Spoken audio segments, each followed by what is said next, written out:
உமக்கு பிரியமானதை செய்ய எனக்கு கற்றுத்தாரும் தெய்வமே. உமக்கு பிரியமானதை செய்ய எனக்கு கற்றுத்தாரும் தெய்வமே. நீரே என் தேவன், நல்ல பரிசுத்த ஆவியானவர் செம்மையான வழியிலே நடத்த வேண்டுமே. செம்மையான வழியிலே நடத்த வேண்டுமே. மேக ஸ்தம்பமே, அக்கினி ஸ்தம்பமே, தேற்றும் தெய்வமே, துணையாளரே. மேக ஸ்தம்பமே, அக்கினி ஸ்தம்பமே, தேற்றும் தெய்வமே, துணையாளரே.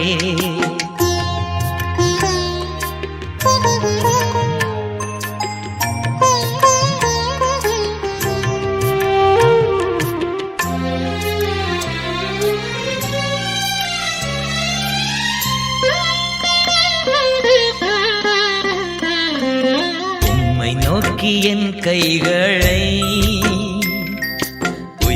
உயர்த்தி மகிழ்கிறேன் ஐயா. உம்மை நோக்கி என் கைகளை உயர்த்தி மகிழ்கிறேன் ஐயா. வறண்ட நிலம் தவிப்பது போ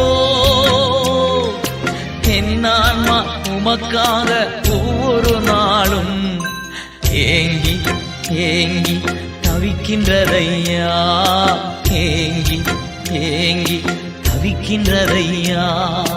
எனது ஏக்கமே, எனது பிரியமே, எனது பாசமே, எனது ஆசையே. எனது ஏக்கமே, எனது பிரியமே, எனது பாசமே, எனது ஆசையே.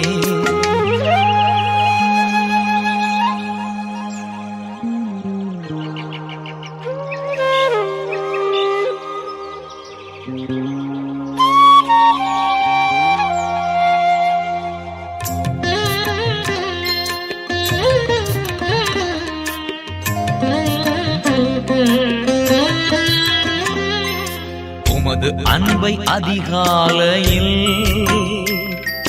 காணச் செய்யும் கருணை நேசரே. உமது அன்பை அதிகாலையில் காணச் செய்யும் கருணை நேசரே. உம்மையே நம்பியுள்ளே, நீர் விரும்பும் நல்ல பாதைகளை தினம்தோறும் காட்ட வேண்டும் திவ்யநாதரே. தினம்தோறும் காட்ட வேண்டும் திவ்யநாதரே. அன்பின் சிகரமே, ஆருயிரே, அணைக்கும் தெய்வமே, ஆறுதலே. அன்பின் சிகரமே, ஆருயிரே, அணைக்கும் தெய்வமே, ஆறுதலே.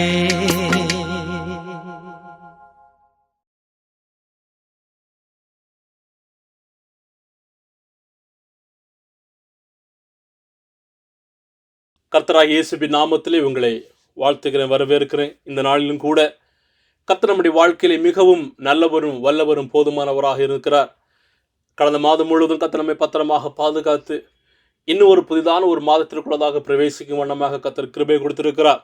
கடந்த 9 மாதங்கள் நம்முடைய கிருபை நம்மை தாங்கினது, அவருடைய பிரசனம் நம்மை வழிநடத்தினது. இந்த 10வது மாதத்திலும் கூட தேவ கிருபைகளும் தேவ பிரசனமும் நம்மை ஒவ்வொருவரையும் ஆட்கொள்வதாக. இந்த உலகத்திலே ஜனங்கள் தங்களை பிரியப்படுத்தும் வண்ணமாகவும் பிற ஜனங்களை பிரியப்படுத்தும் வண்ணமாகவும் அநேக விதமான காரியங்களை செய்கிறவர்களாக இருக்கிறோம். நாம் கூட அநேக நேரங்களில் நம்முடைய வாழ்க்கையின் நடக்கையை நமக்கு பிரியமானதாக நாம் மாற்றிக்கொள்ளுகிறவர்களாக இருக்கிறோம். சில நேரங்களிலே பெற்றோர்கள் தங்களுடைய ஆசைகள் நிறைவேறும் வண்ணமாக, தங்களுடைய ஆம்பிஷன்ஸ் அது நிறைவேற்றும் வண்ணமாக தங்களுடைய பிள்ளைகள் மீது அவர்களுடைய ஆசைகளையும் அவங்களுடைய கனவுகளையெல்லாம் அவர்கள் செலுத்துகிறவர்களாக இருக்கிறார்கள். ஆனால் நீங்களும் நானும் ஒன்றை புரிந்து கொள்ள வேண்டும். நாம் பிரியப்படுத்துகிறது நம்மை உருவாக்கினதான தேவனை மாத்திரமே. அதற்காக தான் நாம் அழைக்கப்பட்டிருக்கிறோம். தேவனை பிரியப்படுத்த வேண்டும் என்று சொல்லி நாம் பிறருக்கு சொல்லியும் கொடுக்க வேண்டும், கற்றும் கொடுக்க வேண்டியது அவசியம். லூக்கா 20:21 பார்க்கிறதான போது இயேசு கிறிஸ்து பிரதான ஆசாரியர்களுக்கும் தலைவர்களுக்கும் அவர் கற்றுக் கொடுக்கிறார், நீங்கள் தேவனை மாத்திரமே பிரியப்படுத்த வேண்டும் என்று சொல்லி. அப்போஸ்தலர் 18:26 பார்க்கிறதான போது அக்கில்லாவும் பிரிசில்லாவும் அப்பல்லோ என்கிறதான ஒரு ஊழியக்காரனுக்கு இன்னும் தேவனுடைய வார்த்தைகளை அதிகமாக அவர்கள் எடுத்து கற்றுக் கொடுக்கிறதை பார்க்க முடியும்.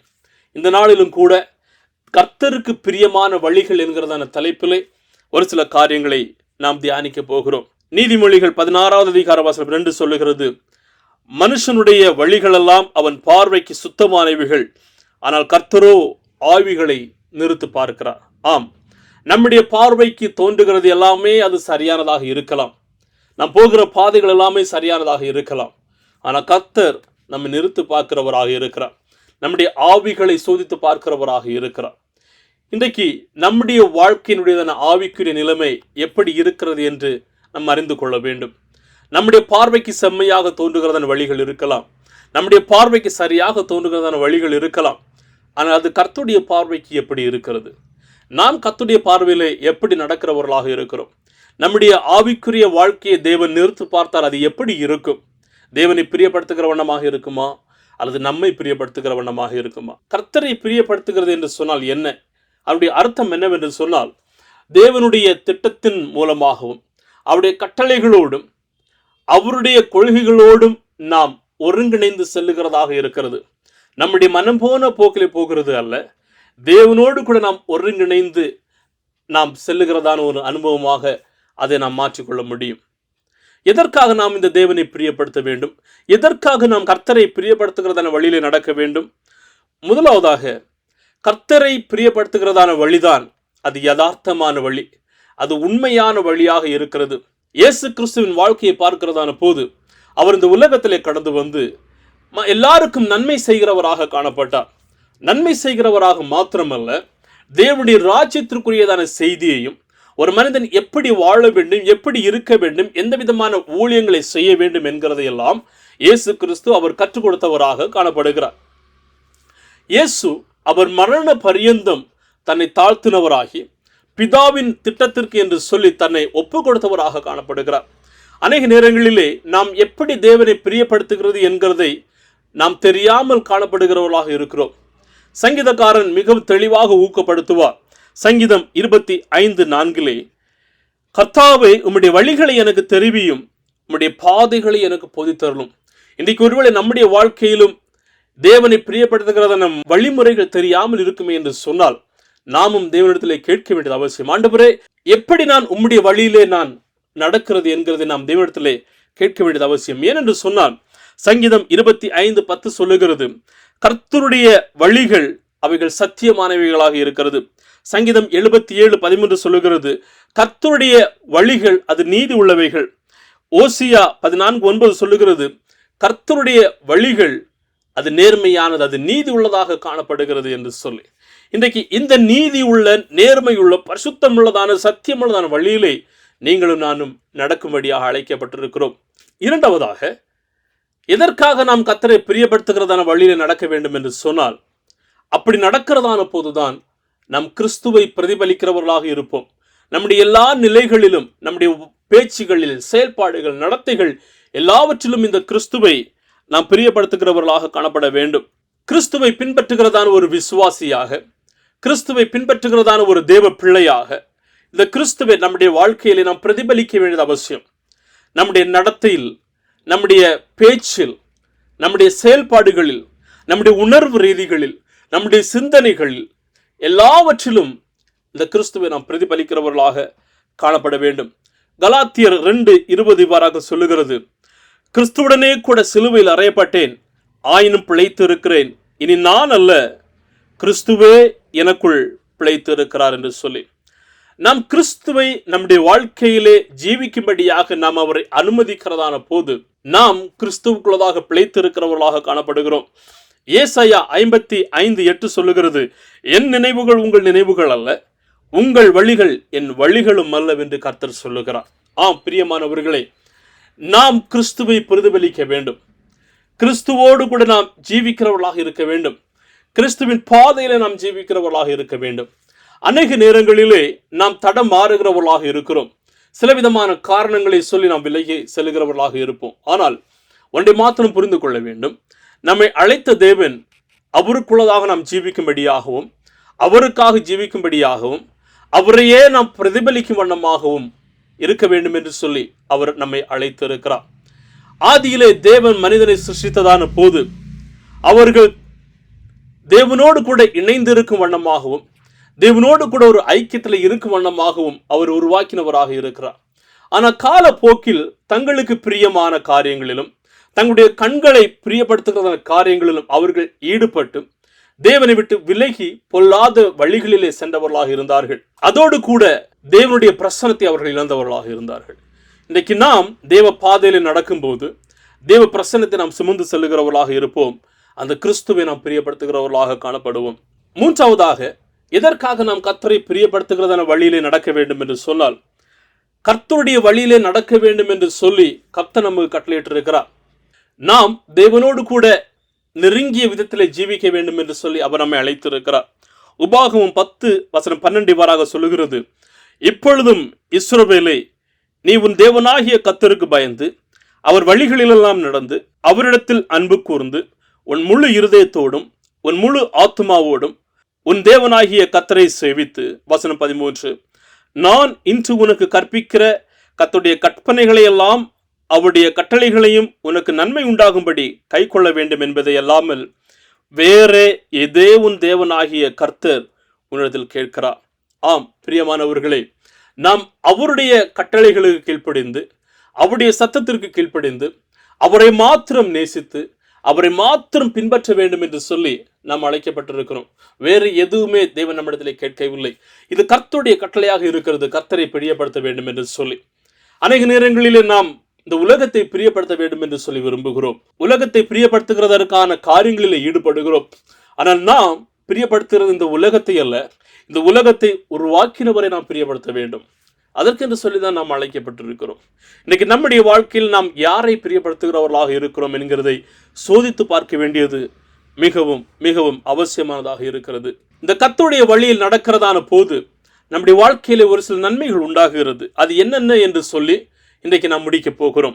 சத்துருக்களோடு கூட சமாதானமாகும்படி கர்த்தர் செய்கிறவராக இருக்கிறார். நீதிமொழிகள் 16:7 சொல்லுகிறது, ஒருவனுடைய வழிகள் கர்த்தருக்கு பிரியமாய் இருந்தால் அவனுடைய சத்துருக்களும் அவனோடு கூட சமாதானமாகும்படி செய்வார். ஆம், நம்முடைய வழிகள் கர்த்தருக்கு பிரியமாக இருந்தால் நமக்கு எதிராக வருகிறதான சூழ்நிலைகள், நம்மை எதிர்த்து நிற்கிறதான சத்துருக்கள் எல்லாமே அவைகளை மாற்றி கர்த்தர் சமாதானமாக கடந்து செய்யும்படியாக உதவி செய்வார். இரண்டாவதாக, நாம் கர்த்தருக்கு பிரியமான வழியில் நடக்கும்போது உண்டாகும் நன்மை என்னவென்று சொன்னால், நாம் நீதியுள்ள வாழ்க்கையை வாழுவோம். பரிசுத்தமான ஒரு வாழ்க்கையை நாம் வாழுகிறவர்களாக இருப்போம். சங்கீதம் 119:1-3 வரையிலும், கர்த்தருடைய வேதத்தின்படி நடக்கிற உத்தமமாக்கத்தார் பாக்கியவான்கள், அவருடைய சாட்சிகளை கைக்கொண்டு அவரை முழு மனதோடும் தேடுகிறவர்கள் பாக்கியவான்கள், அவர்கள் அநியாயம் செய்வதில்லை, அவருடைய வழிகளில் நடக்கிறார்கள். ஆம், கர்த்தருடைய வழிகளில் நடக்கிறவர்கள் அநியாயம் செய்கிறதில்லை, மாறாக அவர்கள் உத்தமமாக நடக்கிறவர்களாக இருப்பார்கள். அதுதான் ஒரு மிக பெரிதான ஒரு ஆசீர்வாதம், ஒரு நன்மையாக காணப்படுகிறது. மூன்றாவதாக, கர்த்தருடைய வழிகள் நடக்கிறதான ஒரு மனிதனுடைய வாழ்க்கையிலே தேவ பாதுகாப்பு எப்போதும் இருக்கிறதாக இருக்கும். தேவனுடையதான பாதுகாப்பு எப்போதும் அவருடைய பிள்ளைகளோடு இருக்கும். யோனா 3:8-10 வரையிலும் நாம் படிக்கிறதான போது தெரியும். வசனம் 10 சொல்லுகிறது, அவர்கள் தங்கள் பொல்லாத வழிகளை விட்டு திரும்பினார்கள் என்ற தேவன் அவர்களுடைய கிரியைகளை பார்த்து தாம் அவர்களுக்கு செய்வேன் என்று சொல்லியிருந்த தீங்கை குறித்து மனஸ்தாபப்பட்டு அதை செய்யாதிருந்தார். தேவன் யோனாவை ஒரு மிக பெரிதான ஊழிய பணிக்கு என்று சொல்லி நினைவேவுக்கு அனுப்புகிறார். நமக்கு எல்லாருக்குமே இந்த சம்பவம் தெரியும். ஆனால் யோனா வழி விலகி செல்லுகிறார். மறுபடியுமாக யோனா மனஸ்தாபப்பட்டு நினைவேவுக்கு கடந்து செல்லுகிறார். ஆனால் நினைவே ஜனங்களிடத்தில் தேவ வார்த்தைகளை இவர் பேசும்போது அவர்களும் மனஸ்தாபப்படுகிறார்கள். தேவன் அவர்களுக்கு வர வேண்டும் என்று வரவழைத்திருந்த அந்த தீங்கை அவர் மாற்றி அவர்களை பாதுகாத்தவராக இருக்கிறார். இன்னைக்கு நம்முடைய வாழ்க்கையிலும் நாமும் கர்த்தருடைய சத்தத்திற்கு செவி கொடுத்து கர்த்தருடைய வழியில நடக்கும்போது, நீதியாக நேர்மையோடு நாம் ஜீவிக்கும் போது, நம்முடைய வாழ்க்கையிலே சத்துரு எதிர்நோக்கி இருக்கிறதான சூழ்நிலைகள், சத்துரு நமக்கு எதிராக திட்டமிட்டிருக்கிறதான பொல்லாத காரியங்கள் எல்லாவற்றையுமே அவர் மாற்றி ஒரு தெய்வீக பாதுகாப்பை அவர் கொடுக்கிறவராக இருக்கிறார். நான்காவதான ஒரு நன்மை என்னவென்று சொன்னால், நமக்கு எதிராக யாருமே எதிர்த்து நிற்க மாட்டார்கள். ஒருவனும் உங்களுக்கு முன்பதாக எதிர்த்து நிற்க மாட்டார்கள். உபாகமும் 11வது அதிகார வசனம் 22 25 வரையிலும் படிக்கிறதான தெரியும். வசனம் 22 சொல்லுகிறது, நீங்கள் உங்கள் தேவனாகிய கர்த்தரிடத்தில் அன்பு கூர்ந்து அவர் வழிகளிலெல்லாம் நடந்து அவரை பற்றி கொண்டிருக்கும்படி நான் உங்களுக்கு செய்ய கற்பிக்கிற இந்த கற்பனைகளையெல்லாம் ஜாக்கிரதையாக கை கொள்வீர்களே ஆகில். வசனம் 25, உங்கள் முன் ஒருவனும் எதிர்த்து நிற்பதில்லை. உங்கள் தேவனாகிய கர்த்தர் உங்களுக்கு சொன்னபடி உங்களால் உண்டாகும் பயமும் கெடியும் நீங்கள் மிதிக்கும் பூமியெல்லாம் வர பண்ணுவார். ஆம், நாம் கர்த்தருக்கு பிரியமாக ஜீவிக்கும் போது, நாம் கர்த்தருடைய பாதையில் நடக்கும்போது, அவர் நமக்கு எதிராக வருகிற எல்லாவற்றிலிருந்து நம்மை மேற்கொள்ளுகிறதற்கு உதவி செய்கிறவராக இருக்கிறார். அருமையான தேவ ஜனங்களே, ஒரு கலங்கரை தீபம் எப்படி கடலிலே பயணிக்கிறதான கப்பல்களுக்கும் மற்ற விதமான படகுகளுக்கும் இரவு நேரங்களிலும் எல்லா விதமான புயல்களிலும் எல்லா விதமான சோதனைகளின் மத்தியிலும் அது எப்படி சரியாக தன்னுடைய தீபத்தை காட்டி அது வெளிச்சத்தை கொடுத்து அவர்களை கரைக்கு கொண்டு வர உதவுகிறதோ, அதே போலதான் நீங்களும் நானும் நிலைத்திருக்கும்படியாக அழைக்கப்பட்டிருக்கிறோம். நேரான பாதையிலே ஓடும்படியாக அழைக்கப்பட்டிருக்கிறோம். கர்த்தருக்கு பிரியமான பாதையிலே நடக்கும்படியாக அழைக்கப்பட்டிருக்கிறோம். அப்படி நடக்கும்போது தேவனுடையதான பிரசன்னம் நம்மை ஆட்கொள்ளும். நம்முடைய சத்துருக்கள் நம்மோடு கூட சமாதானமாகும்படி செய்வார். நம்முடைய வாழ்க்கையில் அவர் ஒரு பாதுகாப்பை கொடுப்பார். நம்மை ஒருவனும் எதிர்த்து நிற்க முடியாத படிக்கு தேவன் மாற்றுகிறவராக இருக்கிறார். இன்றைக்கு உங்களுடைய வாழ்க்கையிலே உங்களுடைய சூழ்நிலைகள் எப்படி இருக்கிறது என்று எனக்கு தெரியாது. ஆனால் கர்த்தர் பார்த்து கொண்டிருக்கிறவராக இருக்கிறார். நாம் ஒருவேளை அநேக நேரங்களிலே ஆண்டவரே உமக்கென்று மாத்திரமே நான் ஜீவிப்பேன் என்று சொல்லி தீர்மானத்தை எடுத்து பல முறை நாம் விலகி விலகி விலகி சென்றிருக்கலாம். ஆனால் இந்த நாளில் நாம் ஒரு தீர்மானத்தை எடுக்க வேண்டும். ஆண்டவரே உமக்காக மாத்திரமே நான் ஜீவிப்பேன், உம்மை மாத்திரமே சேவிப்பேன் என்று சொல்லி நாம் ஒரு தீர்மானத்தை எடுக்கும்போது கர்த்தர் நம்முடைய தீர்மானத்தை கனம் பண்ணுகிறவராக இருக்கிறார். நம்முடைய தீர்மானத்தை அவர் கனம் பண்ணுகிறதான போது நாம் ஒரு நேர்கோட்டில் அவரோடு கூட அவருக்காக ஓடும்படியாகவும் ஜீவிக்கும்படியாகவும் அவர் உதவி செய்கிறவராக இருக்கிறார். கர்த்தர் தாமே நம்மை ஒவ்வொருவரையும் ஆசீர்வதிப்பாராக. உங்களுடைய வாழ்க்கையில் ஏதாவது ஜெப தேவைகள் காணப்படுகிறது என்று சொன்னால் நீங்கள் எங்களோடு இணைந்து கொள்ளும்படியாக கேட்டுக்கொள்கிறேன். கர்த்தருடைய கிருபை, கர்த்தருடைய பிரசன்னம் உங்கள் ஒவ்வொருவரையும் ஆளுகை செய்யட்டும். ஆமென், ஆமென்.